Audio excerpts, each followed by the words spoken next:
உண்டான காயமெங்கும் தன்னாலே மாறிப்போன மாயம் என்ன பொன்மானே பொன்மானே.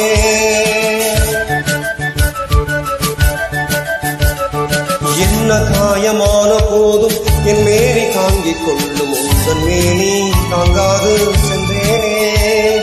எந்த காதல் என்னவென்று சொல்லாமல் ஏங்க ஏங்க அழுகை வந்தது. எந்த சோகம் உன்னை காக்கும் என்றென்னும் போது வந்த அழுகை நின்றது. மனிதர் உணர்ந்து கொள்ள இது மனித காதல் அல்ல, அதையும் தாண்டி புனிதமானது. அபிராமியே தானாட்டும் சாமியே நான் தான் தெரியுமா. சிவகாமியே சிவனில் நீயும் பாவியே அது